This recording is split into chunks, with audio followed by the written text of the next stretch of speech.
मंगलम भगवान वीरो मंगलम गौतमो गणी मंगलम कुंद कुंदार्यो जैन धर्मोस्तु मंगलम सर्वमंगलमांगल्यम सर्वकल्याणकारकं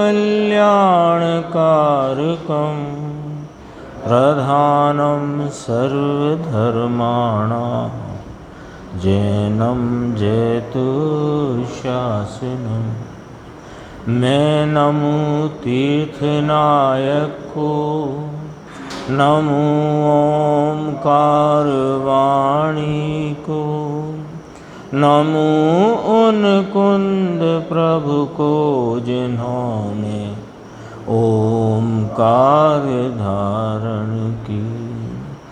अहो उपकार जिनवर का कुंद का दिव्य वाणी का जिन कुंद ध्वनि दाता उन कहान स्वामी का। नमः समय साराय स्वानुभूत्या चकासते चित् स्वभावाय भावाय सर्वभावांतर। समय सार जी परमागम के संवर अधिकार की चर्चा 10 लक्षण धर्म के संदर्भ से प्रसंग से अपने प्रारंभ हुई थी और उसमें जहाँ प्रारंभ बात यहाँ से हुई कि भेद ज्ञान संवर यानी कि भेद ज्ञान, और भेद ज्ञान होता है 2 वस्तुओं में। तो पहले की 3 गाथाओं में रागादि भाव को और आत्मा को भिन्न भिन्न वस्तु सिद्ध किया, क्योंकि जब तक 2 नहीं सिद्ध होंगे तो भेद ज्ञान कैसे होगा। तो 2 की सिद्धि करी और फिर उस भेद विज्ञान की महिमा करते हुए बात आगे बढ़ी और 190, 191, 192 गाथा में संवर का क्रम बताया। और संवर के क्रम में भी यही बात आई कि पहले इस आत्मा का रागादि भावों से भिन्नता का भान होना वही वास्तव में संवर का क्रम है। क्योंकि जो अनादि से आत्मा और रागादि के एकत्व का अध्यास चला आया है, उससे रागादि की उत्पत्ति है, रागादि के निमित्त से कर्मों का संचय है, कर्मों के निमित्त से शरीर नौकर्म इत्यादि हैं, और शरीर नौकर्म ही संसार है। तो संसार के अभाव के लिए अनेक वस्तुओं का त्याग करने की बजाय जहाँ से यह वस्तुओं का संयोग बन रहा है, कर्मों का संयोग बन रहा है, ऐसे आत्मा और रागादि के एकत्व को तोड़ो। इसका नाम भेद ज्ञान। यहाँ से बात तो भेद ज्ञान की महिमा करते 129 कलश में भी यही कहा, 130 कलश में भी यही बात की, और 131 कलश में तो बहुत ही सीधी बात करी कि भेद विज्ञान तह सिद्धा सिद्धा यह किल केचन और अस्य एव अभावता बद्धा बद्धा ये किल केचन। साफ बात। अब तक जो कोई सिद्ध हुए हैं वे भेद विज्ञान द्वारा ही सिद्ध हुए हैं, और जो कोई बंधे हैं वे भेद विज्ञान के अभाव से बंधे हैं। भले वो 9वें ग्रह तक होकर के आए, हम और आप, लेकिन बंधे रहे। क्यों? भेद विज्ञान के अभाव से। और जो अब तक मुक्त हो गए, सिद्ध हो गए, पूर्ण आत्मलाभ को प्राप्त किया जिन्होंने, वह भेद विज्ञान के प्रभाव से। इसकी अपनी कल चर्चा चल रही थी। तो भावार्थ जहाँ से है वहाँ से देखना आप। भावार्थ है ना, देखो 560 पेज, 560 पेज। उसमें पहली 5 पंक्ति छोड़ देना, फिर यहाँ से देखना। इसमें एक गंभीर चर्चा गुरुदेव श्री के द्वारा आई है, थोड़ी समझने वाली है, कल अपन ने सुनी भी थी। अनादिकाल से, अर्थात इसमें तो ऐसा भी लिया कि निगोद के जीव को कर्म का जोर है इसलिए वहाँ रहे हैं, ऐसा नहीं है। यानी दो भांति मत डालो अपने ज्ञान में, समझ में, ये 2 प्रकार खड़े मत करना कि निगोद में जो जीव राशि बंधी हुई पड़ी है वह तो कर्मों के जोर से बंधी है, और जो उसमें से निकल कर के आ गए त्रस पर्याय में, ये भेद विज्ञान के अभाव से बंधे हैं। ऐसे 2 भांति मत पैरा करना। 2 प्रकार हैं नहीं, 2 प्रकार हैं नहीं। तो इसलिए इस बात को यहाँ स्पष्ट करते हैं।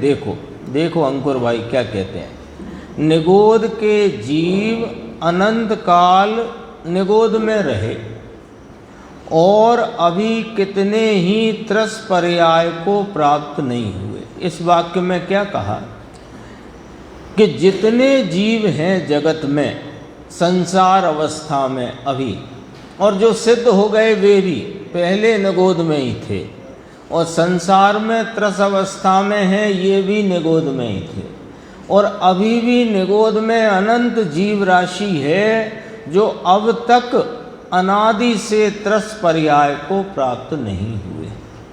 3 प्रकार पड़ गए थोड़े यहाँ पर कि पहली बात तो ये कि निगोद इस जीव का पीहर है, अनादि से जीव निगोद में रहा। जो निकल कर के आए और जिन्होंने इस भेद विज्ञान को भाया और भेद विज्ञान पूर्वक सिद्ध अवस्था को प्राप्त किया, जिन्होंने भेद विज्ञान नहीं भाया भले वे त्रस में रहे तो वे भी संसार में भटक रहे हैं, और जो निगोद में हैं जो अब तक नहीं निकले वे भी भेद विज्ञान के अभाव से ही नहीं निकले।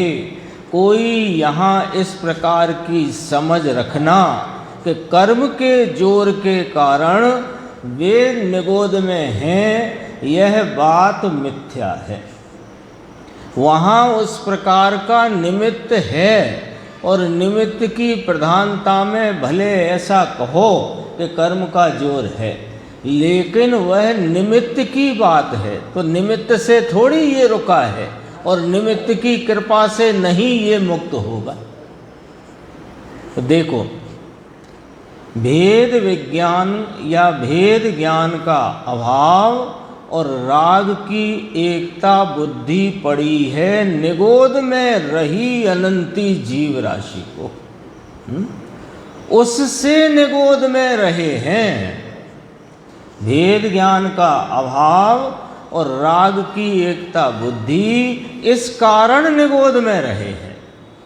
कितने ही अनंत काल में भी त्रस नहीं होंगे, वह भेद विज्ञान के अभाव के कारण नहीं होंगे। महासिद्धांत है ये। देखो, ये महासिद्धांत है। तो मुमुक्षु ने पूछा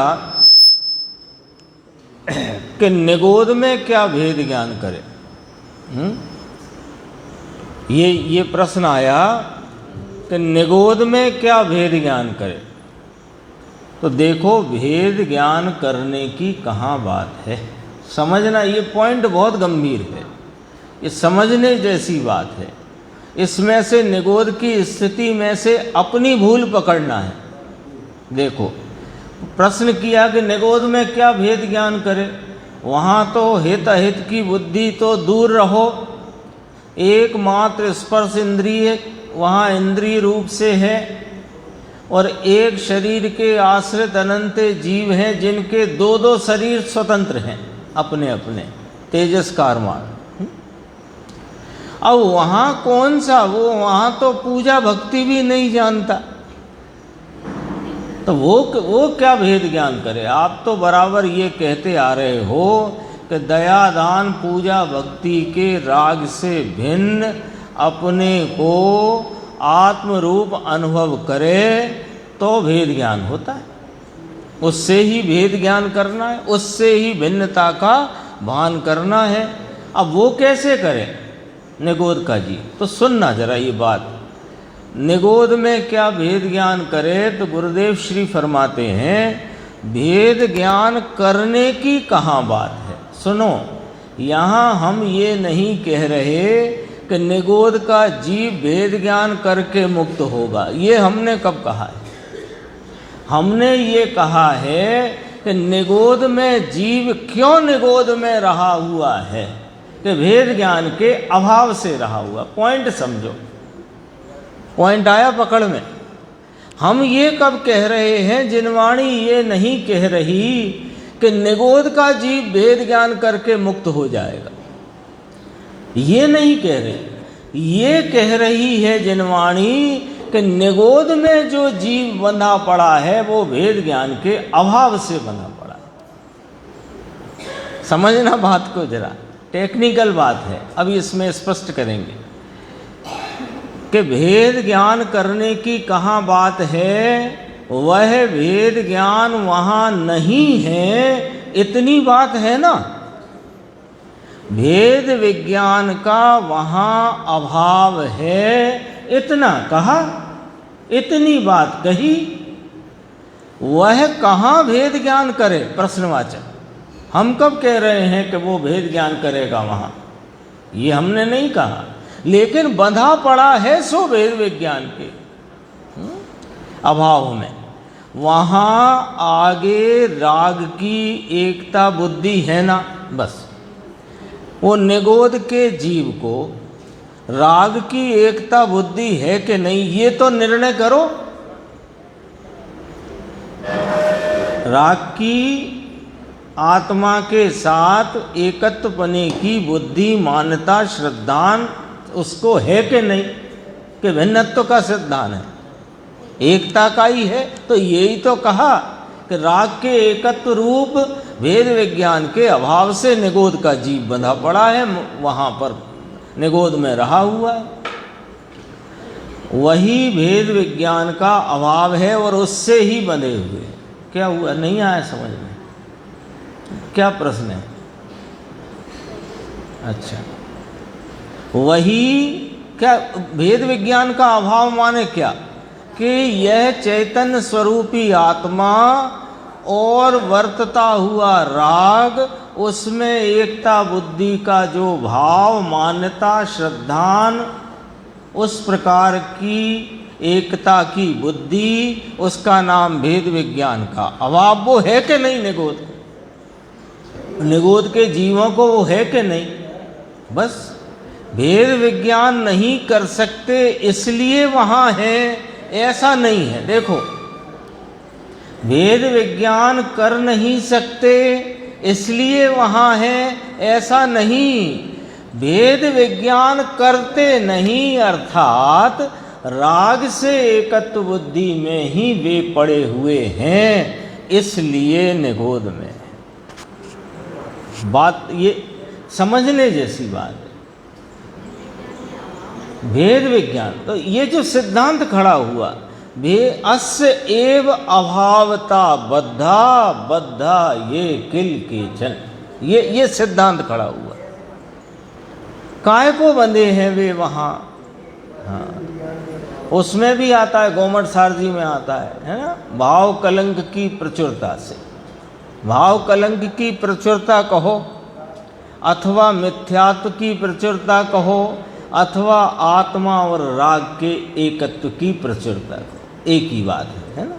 आगे थोड़ा और इसी पृष्ठ पे 10-11 लाइन छोड़ के देखना। राग का कण, अब देखो निगोद की स्थिति। अभी तो क्या बात कही कि वे राग और आत्मा नाम ज्ञान स्वभाव, इसमें एकता की बुद्धि के कारण निगोद में पड़े हुए, ये वाली बात कही। अब प्रश्न उठता है दूसरा कि निगोद में राग कौन सा साहिब, है ना भाई? आप तो राग की मनुष्य के संदर्भ से जो जिनवाणी में उपदेश है, मनुष्य गति के संदर्भ से है ना मुख्यता उपदेश, तो उसके अनुसार तो आप ये कहते आए हो कि घर गृहस्थी, खाना कमाना, भोगना, इसमें जो है वो अप्रशस्त राग है और देवगुरु शास्त्र के प्रति उपयोग की वृत्ति के साथ उठने वाला वह प्रशस्त राग है, शुभ राग है। तो वहाँ कहाँ ऐसा है यशवंत भाई? देखो क्या कहा, वहाँ कहाँ है? वहाँ का दया का परिणाम है, दान का परिणाम है, व्रत का, पूजा का, भक्ति का कौन सा परिणाम है वहाँ पर? तो उसको कौन सा राग है? खाना कमाना के भोगने का भी राग नहीं, भोगता जरूर दुख है एकांत। देखो अभी राग का कण शुभ राग उसे होता है, ऐसे जैसे अपने लोगों को है ना अभी वर्तमान पर्याय में कि ऐसे दया दान के परिणाम उन्हें नहीं, परंतु कषाय की मंदता का शुभ भाव निगोदिया को होता है। वो जो राग की मंदता का, कषाय की मंदता का जो भाव है वो निगोद में है, क्योंकि एकांत राग की तीव्रता ही चले ऐसा नहीं होता। राग में भी तीव्रता मंदता के भेद प्रति समय वहाँ पड़ते रहते हैं। तो राग की मंदता का, कषाय की मंदता का शुभ भाव निगोदिया को होता है, उस राग के अंश को अपना मानता है। लो यद्यपि कि वहाँ उत्पन्न होते राग से अपने को भिन्न अनुभव कर ले ऐसी शक्ति भले अभी प्रगट पर्याय में नहीं है, लेकिन ये शक्ति तो है ना कि राग में एकत्व की शक्ति, शक्ति नाम उस प्रकार का भाव कर रहा है। शक्ति का अर्थ ये, शक्ति का अर्थ वो नहीं 47 शक्ति में जो निर्मल, वो नहीं, शक्ति नाम उसमें ऐसा अभी योग्यता है कि वह बरतते हुए कषाय की मंदता तीव्रता के भाव में एक रूपता, एकत्व का भाव करता है, कर रहा है। उस राग के अंश को अपना मानता है, वह तो वहाँ करता है। इसलिए अबंध पने में ना आकर बंध में पड़े हैं। बंध में पड़े हैं ये बात का निर्णय होता है, बंध में पड़े हैं इस बात का निर्णय होता है, तो अबंध पने में नहीं आया ये सिद्ध हो गया। तो बंध पने में क्यों पड़ा है?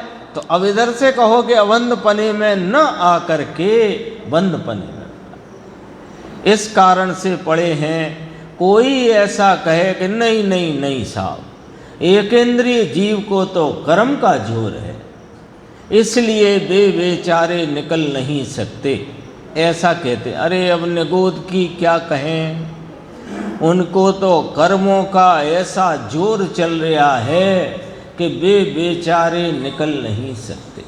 तो कहा रुको, ऐसा नहीं है। अब हम तुमसे बात करते हैं, पंचेंद्रिय हो गए जो जीव, कर्म मंद हैं। तुम जो कर्म के जोर की बात कहकर निगोद पर ये बात तुम कहते हो कि निगोद का जीव क्यों नहीं निकल, अपने देखो बात निगोद की नहीं समझना, बात अपनी समझना है। निगोद की इसलिए समझना कि फिर नहीं जाना, इसलिए समझना। और फिर नहीं जाने का एक ही उपाय है, भेद विज्ञान। यदि इस प्राप्त पर्याय में इस वर्तती प्रवर्तमान जो अभी योग्यता संयोग जो कुछ भी अभी अपने को प्रवर्तमान है, इस काल में इस क्षण में यदि भेद विज्ञान न किया तो जाना कहाँ पड़ेगा? कि निगोद में ही जाना पड़ेगा निश्चित रूप से। अब देखो तुम जो कह रहे हो कि कर्म का जोर है इसलिए निगोद में है, तो अब हमारा एक न्याय समझो कि जो पंचेंद्रिय हुए, संगी पंचेंद्रिय और मनुष्य, चलो ठीक है, उनके तो कर्मों का मंदपना हुआ, वे तो हल्के हुए, तो फिर वे क्यों बने हैं? न्याय समझना है। वे क्यों बने हैं फिर? अंकुर भाई, न्याय समझ में आया कि नहीं आया? चर्चा कोई कठिन नहीं है, लेकिन इस चर्चा में से न्याय क्या निकल करके आया कि ये जो कर्म के जोर के कारण निगोद में जीव बंधा पड़ा है, ऐसा तुम मानकर बैठे हो तो तुम उधर भी कर्म का जोर मानते हो और इधर भी कर्म का जोर मानते हो और खुद आलसी प्रमादी बने रहना चाहते हो। तो सुनो सिद्धांत की बात कि कर्म के जोर के कारण निगोद में भी नहीं रहा है, निगोद में भी भेद विज्ञान के अभाव से ही वह बंधा हुआ है। यदि तुम कहते हो कि कर्म का जोर है वहाँ पर, तो हम पूछते हैं कि तुम तो मनुष्य पर्याय में हो, तुम्हें तो संगी पंचेंद्री पना है और कदाचित आर्य देश है, जैन कुल है, जिनवाणी का संयोग है, ये अपन अपनी अपेक्षा बात करते हैं, तो फिर कर्म तो बहुत ही मंद हो गया है। निगोद की तुलना से देखो तो बहुत बहुत असंख्यात गुना मंद है कर्म। लो, तो फिर तुम क्यों बंधे हो सो बताओ। अरे तुम भी भेद विज्ञान के अभाव से बंधे हो और वे भी भेद विज्ञान के अभाव से बने हैं। सिद्धांत एक होता है, दो नहीं होते। दो हों उन्हें सिद्धांत नहीं कहते।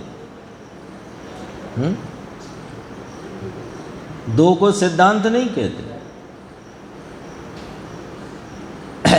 यहाँ तो एक ही सिद्धांत, एक इंद्रिय हो या दो इंद्रिय हो अथवा पंचेंद्रिय हो या किनारकी हो कि निगोद हो, स्वभाव के साथ, मूल बात स्वभाव के साथ राग का छोटे में छोटा कण में भी एकत्व बुद्धि है।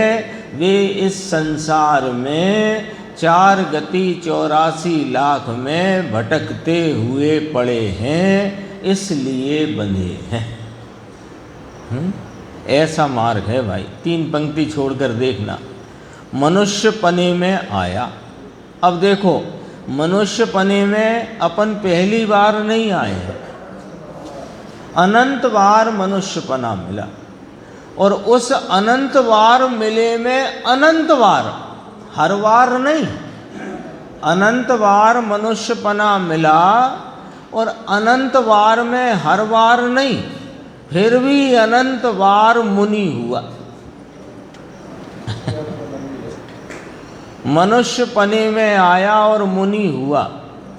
ल्यो ना, निगोद में उस स्थान में है तो भी राग की एकत्व बुद्धि से बंधन में है और मुनि।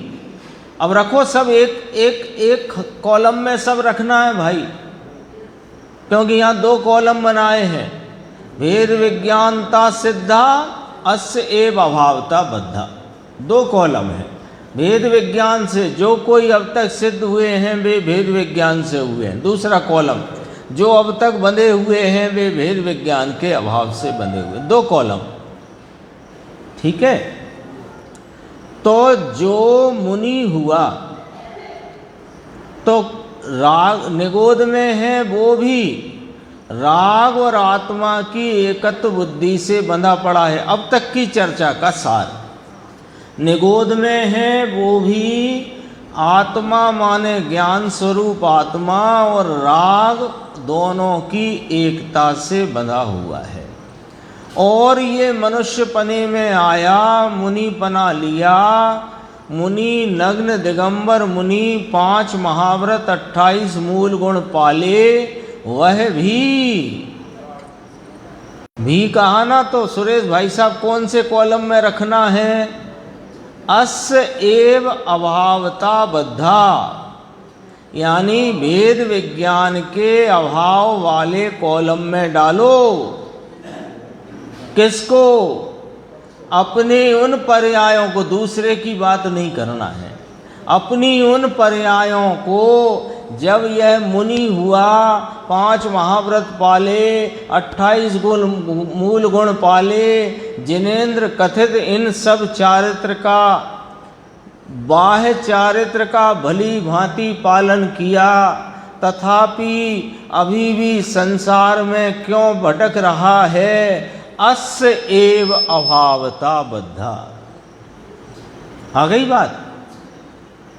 वह भी राग की एकत्व बुद्धि से बंधा हुआ है। ये प्राणी निगोद से लेकर अनादि लिया है ना, अनादि लिया है। भावार्थ में इस 131 कलश के, है ना, जो भावार्थ लिया उसकी पंक्ति यहाँ से शुरू हुई है। अनादि काल से लेकर जब तक जीव को भेद विज्ञान नहीं है तब तक वह कर्म से बंधता ही रहता है। तो अनादि काल से लेकर कहा तो इसमें निगोद का काल गौण कर दिया है, माइनस कर दिया है, ऐसा नहीं है। ये चर्चा थी 682 पे। अपन देखते हैं एक चर्चा और आई थी, अवीक्ष ज्ञान उपयोग। तो अवीक्ष ज्ञान उपयोग, कोई कहे कि जो द्रवलिंगी मुनिपना अपन ने धारण किया तो वहाँ अवीक्षण ज्ञान उपयोग हुआ, तो का ऐसा नहीं है।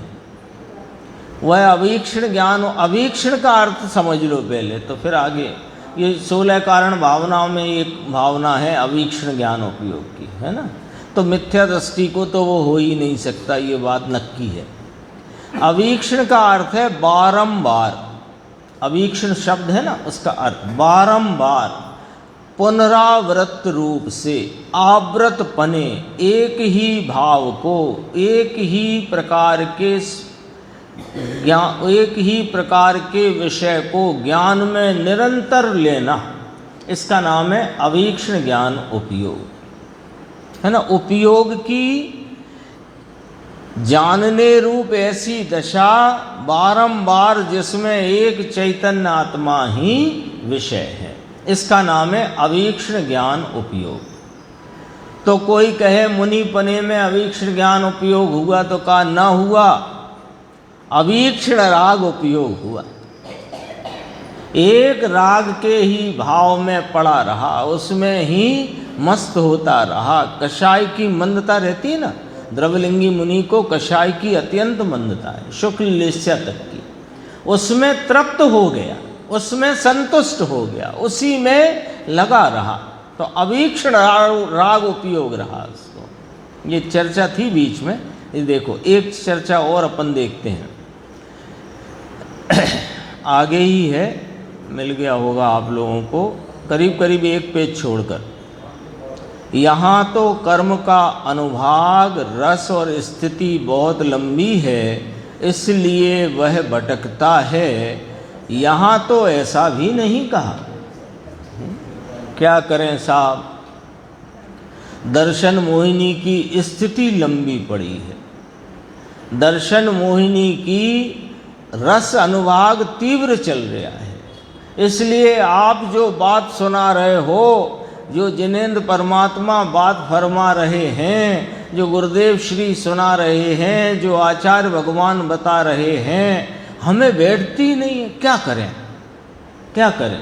दर्शन मोहिनी का तीव्र भाव चल रहा है। ऐसी गफलत में ना रहना भाई, ये तो एक निमित्त का ज्ञान कराते हैं। दरअसल में तुम्हें अपने स्वरूप को प्राप्त करने की जिज्ञासा नहीं है ना। जिज्ञासा हो तो देर नहीं लगती। अपने को व्यापार में धन कमाने की जिज्ञासा होती है ना, तो कौन सी जिन्स में, कौन से माल में, कौन सी वैरायटी में 2 पैसे मिलेंगे और कौन सी वैरायटी में पैसा फंसेगा, ये बुद्धि आपको सीखने के लिए कॉलेज नहीं जाना पड़ता है। जाना पड़ता है? कहाँ से सीख जाते हो?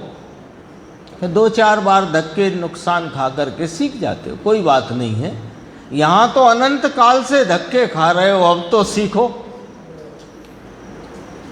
दरकार करने पर ही ये बात समझ में आती है, कोई कर्म फर्म की बात है नहीं। देखो, कर्म के रस की मंद स्थिति हुई इसलिए छूटने के पंथ में आएगा, ऐसा नहीं कहा। मैं इसलिए इस बार यहाँ पर इस बात को याद करता हूँ, मोक्ष मार्ग प्रकाशक में पंडित जी ने एक जगह लिया है कि जब नदी में बहाव मंद हो तब होशियार व्यक्ति को नदी पार कर लेना चाहिए। आइए ना बात। तो अब उसको समझने के दो रीति हैं। पंडित जी का जो अभिप्राय है वो ये है, यहीं से ये जो चर्चा चल रही यहीं से पकड़ना। पंडित जी का अभिप्राय ये है कि भाई तुझे ये आर्य देश, जैन कुल और जिनवाणी माता के उपदेश का श्रवण करने का जो तुझे संयोग बना है, ये मंदतम स्थिति है, अभी पार कर ले। अभी पार कर ले माने राग से एकत्व तोड़ दे, छोड़ दे, तो तेरा कल्याण हो जाएगा। और एक दूसरे प्रकार से ऐसा समझता है कि देखो पंडित जी ने कहा है कि जब नदी का बहाव मंदा हो तब शीघ्रता से और आसानी से नदी पार की जा सकती है। तो हम तो भैया बैठे हैं इंतजार में कि जब कर्म रास्ता देंगे, मंद पड़ेंगे, तब हम चलेंगे। तो उससे पूछा, भैया कर्म मंद करने का उपाय बता तू इसी को कर्म मंद नहीं मान रहा है ना। एक जो निमित्त की तरफ से बात है इतनी सी, बस कर्म वर्म से कुछ होता नहीं। तो हमने पूछा तो बोला अभी शुभ भाव शुभ कर्म करते चलो तो कर्म मंदे हो जाएंगे। तो सुन लो, शुभ भाव से बंद होता है, मंद नहीं होता है। ये न्याय भी पकड़ लो साथ के साथ। मंद होगा तो तत्व अभ्यास से होगा, तत्व अभ्यास से। और तत्व अभ्यास भी अभ्यास के लिए नहीं, स्वरूप की प्राप्ति के लिए का जो अभ्यास है उससे मंदता आती है निमित्त रूपी कर्मों में। दरअसल में तो यहाँ जिज्ञासा बढ़ती होने से आत्मस्वरूप की महिमा की मुख्यता में, रुचि की उग्रता में वह कार्य स्वयं ही संपन्न होता है। यहाँ तो दो ही बात हैं कि राग का कण चाहे जो हो उससे पृथक पड़े, भेद ज्ञान करे, वही मुक्ति की शुरुआत है। क्योंकि स्वयं स्वरूप से मुक्त स्वरूप है। इतना तो भरोसा करो, इतना तो भरोसा करो कि मैं स्वरूप से मुक्त स्वरूप हूँ। सातवें नरक की चर्चा आती है तो वहाँ पर भी सातवें नरक में नार की बाह्य संयोग की अपेक्षा अत्यंत प्रतिकूल परिस्थितियों में और वहाँ पर दुख की घोर वेदन के काल में वह आत्मस्वरूप को कैसे प्राप्त कर लेता है।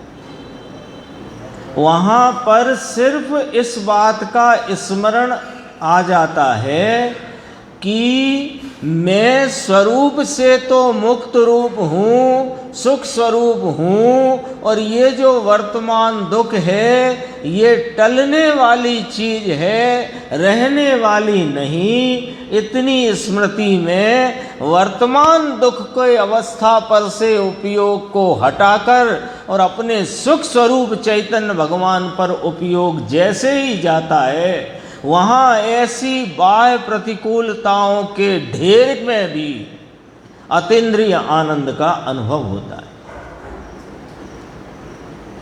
बोलो, सातवें नरक की स्थिति ऐसी है कि पहले नरक की ही एक क्षण के दुख का वर्णन करोड़ों लोग, करोड़ों जीव से करें तो बहुत काल में भी वह कहा नहीं जा सकता।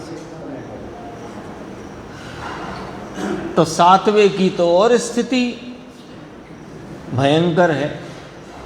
वहाँ भी इस आत्मा की को लक्ष्य करके अतीन्द्रिय आनंद का स्वाद लिया जा सकता है। बोलो। आगे थोड़ा सा अपन चलेंगे और ये वाली बात है। देखो यहाँ मेरे पास हिंदी में पेज तो 683 है, 563।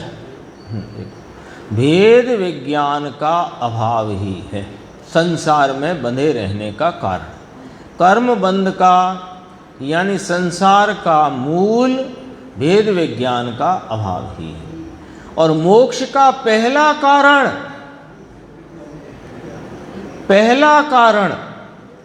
अब पहला किसे कहते हैं ये समझने समझाने की जरूरत नहीं है। पहला तो समझते हैं ना, पहला माने जिसके पहले दूसरा कोई नहीं, वो पहला होता है।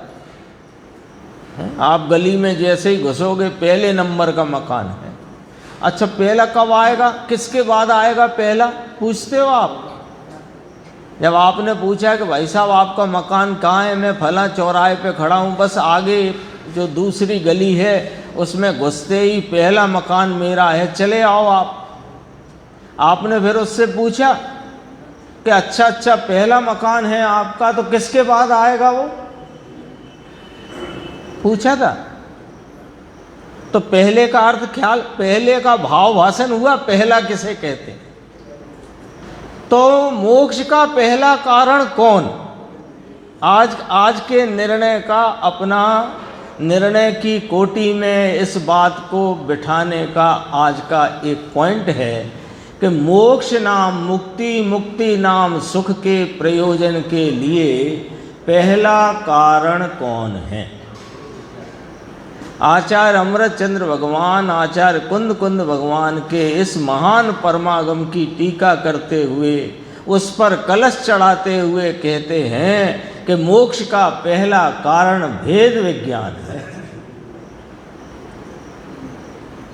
तो अब पहले क्या करना?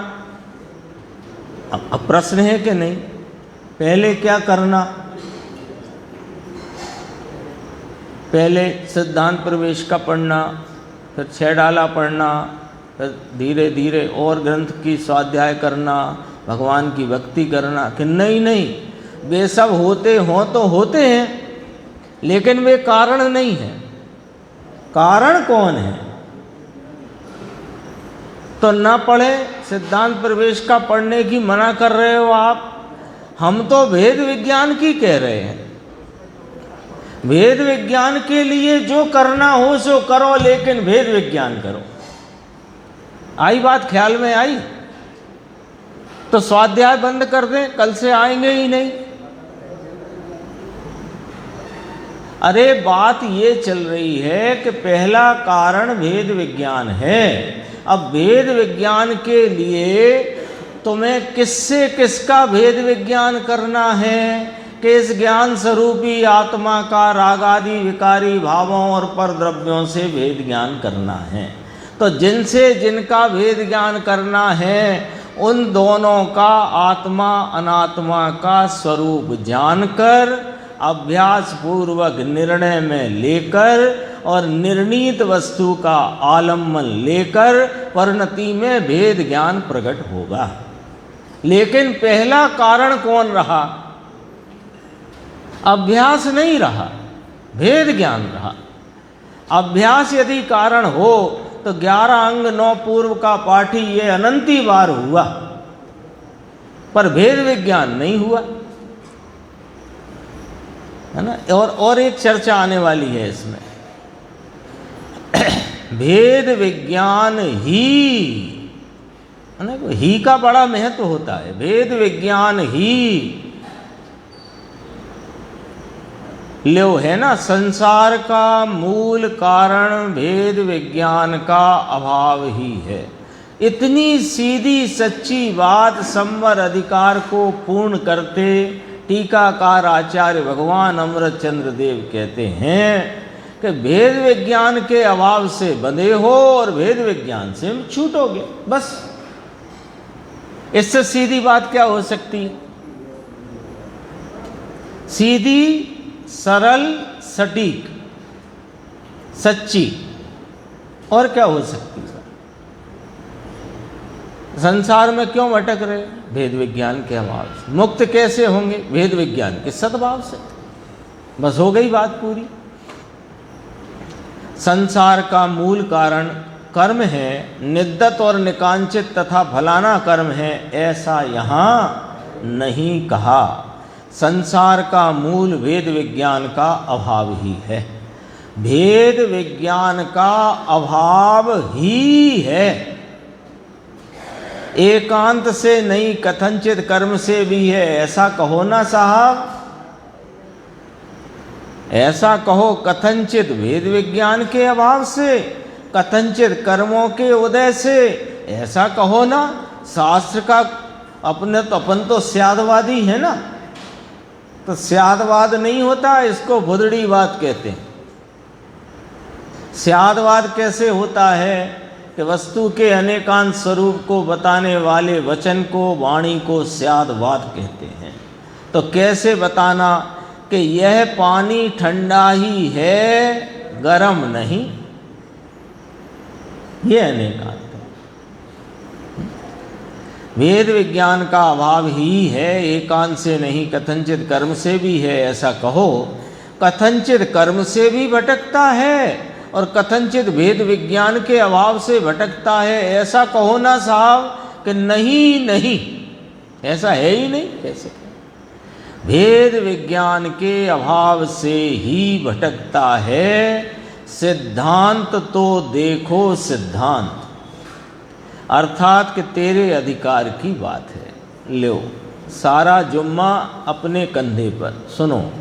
भटकने में भी तेरा अधिकार है, कैसे कि भेद विज्ञान का अभाव, और छूटने में भी तेरा अधिकार है, कैसे कि भेद विज्ञान का सद्भाव। उसमें कोई पर द्रव्य की अंदर मदद फदद या सहायता है, ऐसा नहीं है। बोलो करना है आज निर्णय इतना कि नहीं करना?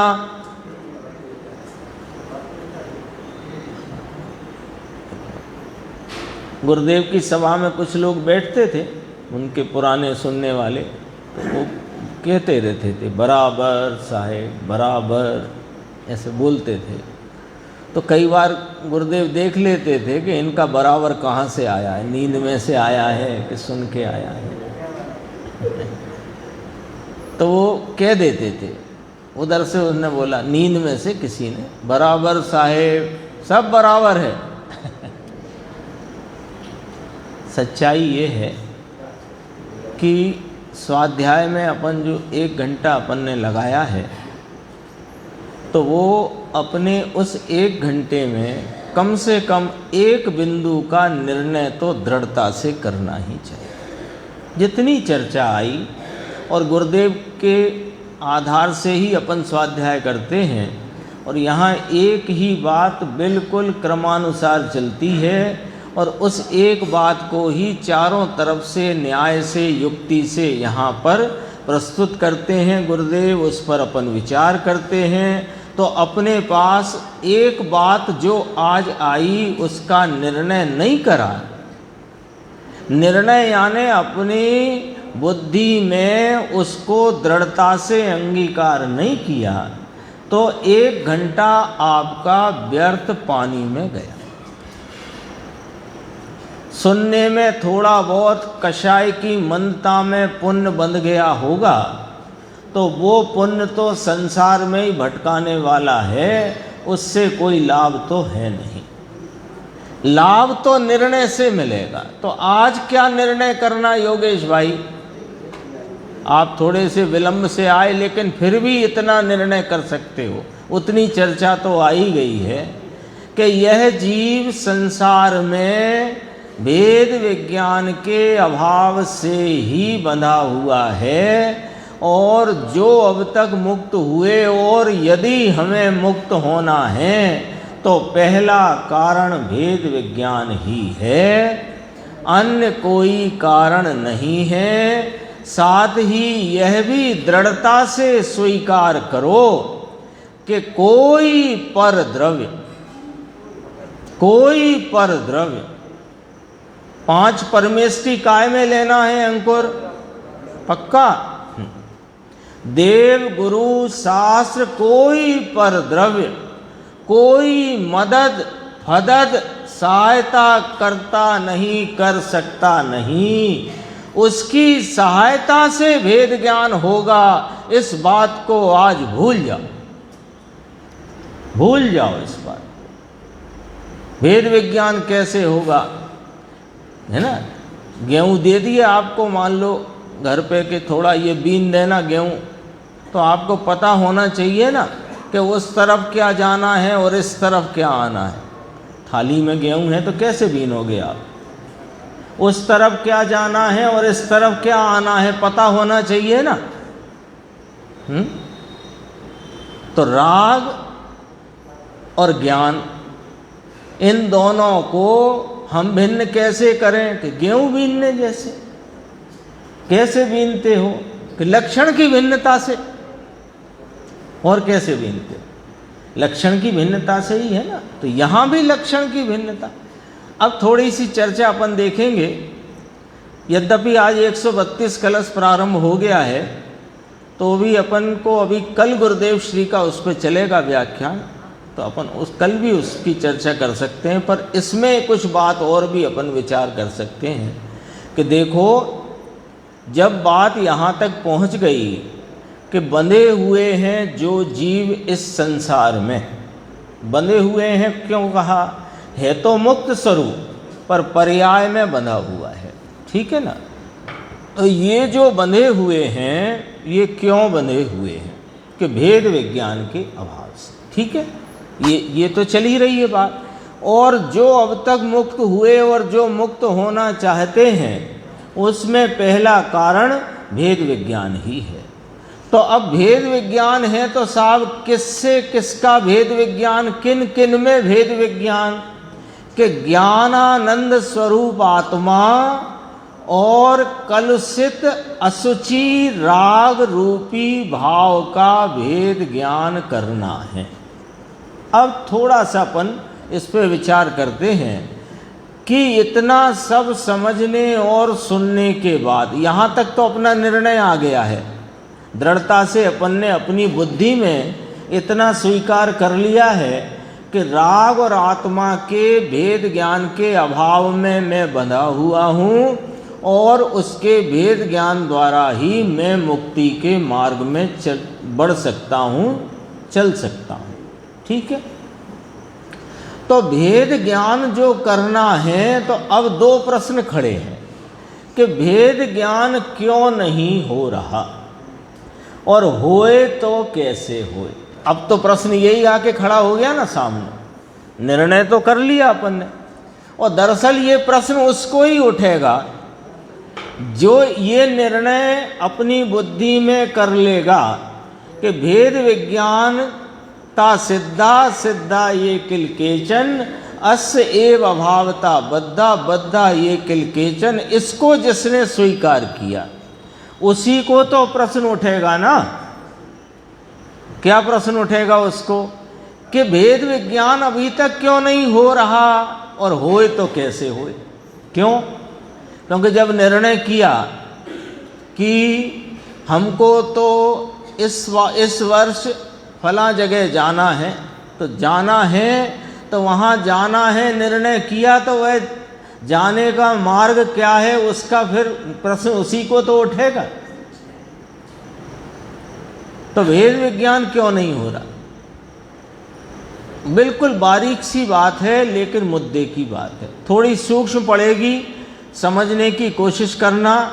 कठिन पड़े तो अपन दोबारा पूछ के बात करके और चर्चा से, और कल भी चर्चा कर सकते हैं, कोई दिक्कत नहीं। जितना समय होगा उतनी बात करेंगे। क्यों नहीं हो रहा भेद ज्ञान? कि ये जीव कौन है? कि ये जीव ज्ञान स्वरूपी वस्तु है, उपयोग स्वरूप है।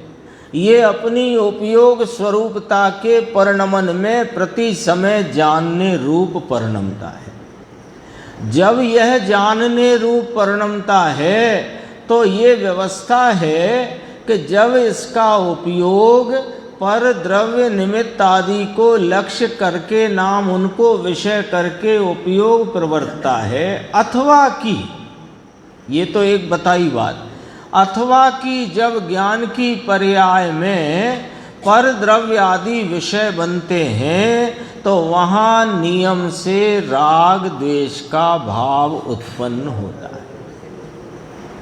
ठीक है। अब क्या चल रहा है? मैं कौन हूँ? ज्ञान स्वरूपी उपयोग स्वरूप आत्मा। मेरा कार्य क्या चल रहा है कि प्रति समय जानने का कार्य चल रहा है। जानने का जो कार्य चल रहा है उसमें रागादि भाव जो परिणति में खड़े हो रहे हैं प्रति समय, वे जान रहे हैं कि जानने में आ रहे हैं। रागादि भाव जो परिणति में प्रति समय उत्पन्न हो रहा है वो जानने में आ रहा है कि वो जान रहा है। ये निर्णय कर लिया तो अभी के अभी आपको बहुत सहूलियत हो जाएगी भेद ज्ञान में। तो अब तक हम क्या कर रहे हैं कि वो जो रागादि भावों का रागादि भाव के साथ वो परद्रव्यों का जानना और रागादि का वेदन, ये सूत्र याद कर लो कि ज्ञान में जानना और वेदना दो धर्म एक साथ प्रवर्तित सूत्र है ये। अब जानने में परद्रव्यों संबंधी जानना और राग का वेदन एक साथ है ना। तो वो परद्रव्य संबंधी जानना है, सो परद्रव्य तो परद्रव्य में रहा। अब रह गया अपनी परिणति में उपजा हुआ राग और राग का वेदन। समझ में आई बात? राग और राग का वेदन। तो अब राग है उसे भी जरा थोड़ा अलग रखो। राग का वेदन और वेदक भाव, परद्रव्य को जानना। जैसे अभी मैं जान रहा हूं वो कुर्सी रखी है, तो कुर्सी को जानते काल में मेरे को ऐसा भाव हुआ ये कुर्सी बीचों बीच क्यों रखी है, ऐसा एक द्वेष भाव खड़ा हुआ।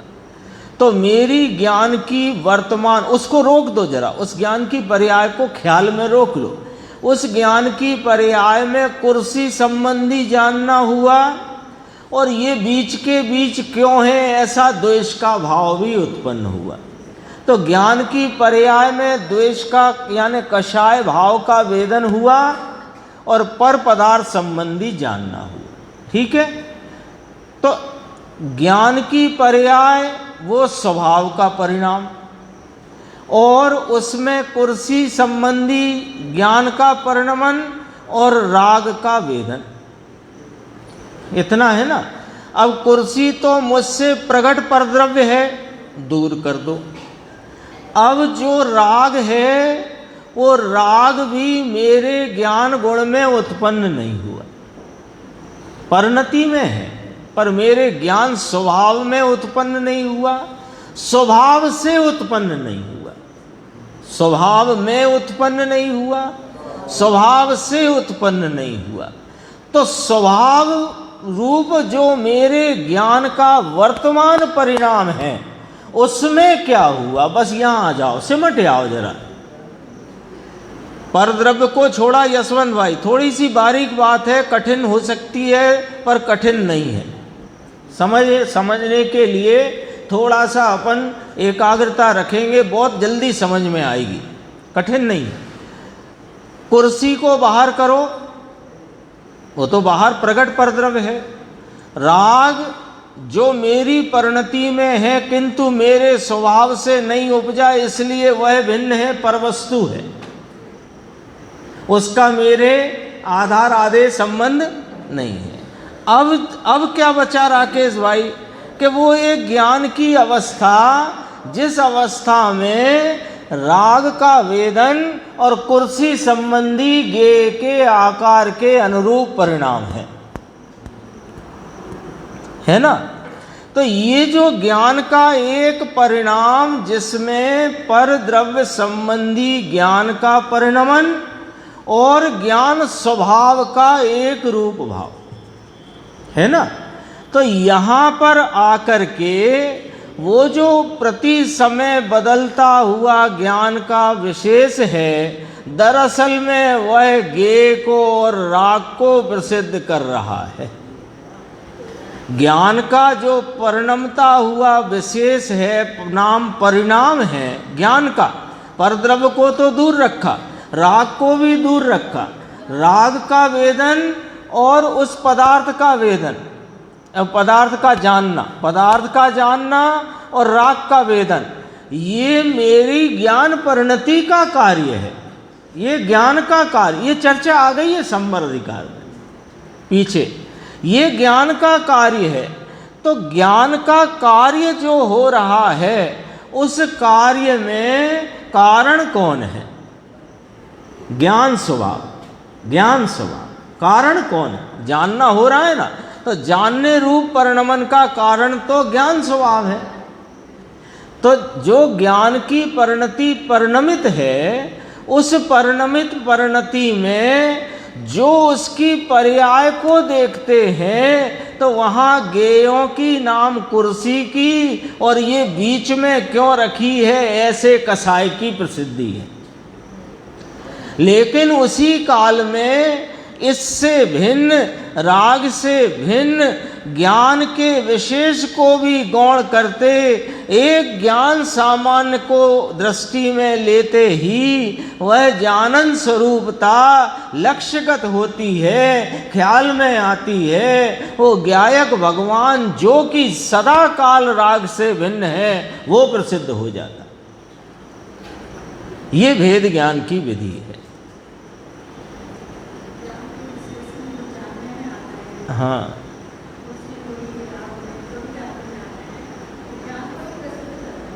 वे ज्ञान को प्रसिद्ध नहीं कर रहे, जानने में आ रहे हैं। उस समय जो ज्ञान की परिणति रूप विशेष है, वो गेयों को, राग को प्रसिद्ध कर रहा है।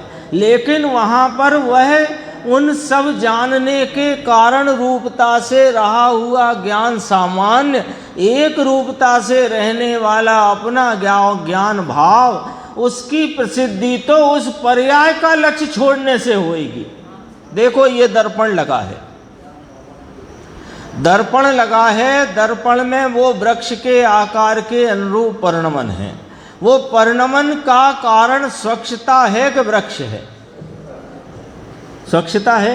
अब वृक्ष जो है उस स्वच्छता के परिणमन के वर्तते हुए दर्पण के इस परिणाम विशेष को लक्ष्य में लोगे तो वृक्ष की प्रसिद्धि होगी। और उस परिणाम को गौण करके दर्पण के स्वभाव को देखोगे तो स्वच्छता की प्रसिद्धि होगी। ये भेद ज्ञान की रीति है। यहाँ भेद ज्ञान होता है, ये मुझसे भिन्न है, ये मुझसे भिन्न है, ये मुझसे भिन्न है, ये मुझसे भिन्न है। ये तो वास्तव में बहिर्मुख बुद्धि में, विकल्पात्मक ज्ञान में निर्णय करने की स्थिति है। तो निर्णय ऐसे ही होगा। लेकिन निर्णय किया हो, निर्णय कर लिया कि मुझे इस दिशा में जाना है, अब इस दिशा में जाना है, कि जाप करोगे कि उस दिशा में चलना शुरू करोगे? अपना काम यही हो रहा है, मुझे तो भेद ज्ञान करना है, मुझे तो आत्मा प्राप्त करना है। तो करना है तो करो। अब क्या कर रहे हो? अब क्या कर रहे हो? और यदि कदाचित निर्णय अभी स्पष्ट नहीं है तो निर्णय करो। थोड़ा सा अपन 2 मिनट का और मैं लेता हूं, तो ये 131 कलश पूरा हो जाएगा। फिर 132 की चर्चा अपन कल करेंगे। ये जो बाद में भावार्थ के दूसरे पैराग्राफ में जो अन्य मतार्थ का निषेध रूप आया था, उसके संबंध में थोड़ी सी चर्चा देखो। ये जो 2 बातें आई थी मूलतया, अद्वैतवादी वेदांत और क्षणिकवादी बौद्ध, है ना, वे एक मानते हैं, एक मानते हैं। और अद्वैत भी, जो अद्वैत हैं, वे एक आत्मा कूटस्थ मानते हैं। और बौद्ध पर्याय मात्र एक को ही मानते, 2 नहीं मानते, द्रव्य पर्याय रूप वस्तु नहीं मानते। देखो, निश्चयाभासी जो मिथ्या दृष्टि है वो वेदांती है, यहाँ ये कहना है। हमें दूसरे वेदांतियों के पास नहीं जाना। हमारे में तो वेदांत नहीं पनप रहा, पल रहा। क्यों कि निश्चय, ये पेज नंबर बताता हूँ 685 है, उसमें देखना 568 64 564 निश्चयवासी मिथ्या दृष्टि है। अरे सुधरे हुए में अभी ये चलता है। सुधरे हुए माने जो जैन हैं, जिन आज्ञा को मानते हैं, पंडित जी की भाषा में बातें करना बस बंद ही नहीं। समय सार में कहा मैं तो निर्बंध हूँ, निराश्रम हूँ, पर्याय फर्याय है ही नहीं कुछ। आत्मा मुक्त स्वरूप ही है उसे कहते हैं। ऐसा मानने वाले को बंद से भिन्न करना तो रहा नहीं। क्यों? वो उसको भेद ज्ञान का कोई हेतु ही नहीं बचा। भेद ज्ञान का कोई हेतु ही नहीं बचा। परिणति में जो राग है उसे वो देख ही नहीं रहा। मैं तो बस एक मुक्त स्वरूप हूं, तो अब तुझे किससे भिन्न पड़ना है? और जबकि मुक्ति का कारण तो पहला कारण भेद ज्ञान है, तो दो तो तेरे आए नहीं। दूसरी बात ये लिया, इसमें ये लिया आत्मा निर्मलानंद शुद्ध चेतन का अनुभव वह धर्म, दूसरा क्रियाकांड का राग वह धर्म नहीं है। तब वे कहते हैं देखो वेदांत भी ऐसा कहता है। वे कहते देखो वेदांत भी तो ऐसा कहता है। कोई ने तो ऐसा लिखित कहा जैनियों ने कि समय सार को वेदांत के ढाले में ढाल दिया है ना? अरे ये वेदांत बद जैन की शैली है, ऐसा कहते हैं। ऐसा नहीं है भाई, दो प्रकार हैं, नित्य अनित्य, एक अनेक, तत् अतत्, सत असत। ऐसा वस्तु का स्वरूप है। उसे जो स्वीकार नहीं करता तो उसे वेद ज्ञान के लिए अवकाश रहता नहीं। इसलिए स्यादवादियों की अपेक्षा से कथन है। अगला पेज आ गया, देख लेना, 686 है यहाँ। अनंत गुणों पर्याय की अपेक्षा से आत्मा द्वैत भी है, अभेद की अपेक्षा से अद्वैत भी है।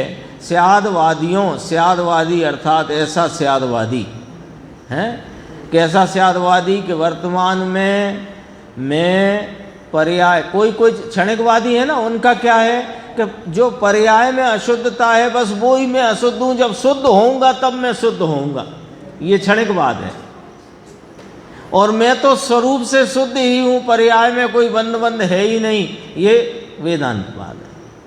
और फिर स्यादवाद के चक्कर में ये मत पाल लेना कि निमित्त से भी होता है और उपादान से भी होता है, व्यवहार से भी होता है, निश्चय से भी होता है। इसका नाम स्यादवाद नहीं है। वस्तु का स्वभाव है, उसे दो अपेक्षा से कहना, ये स्यादवाद है। यहाँ तक अपनी चर्चा आई। अब अगले कलश की चर्चा आगे।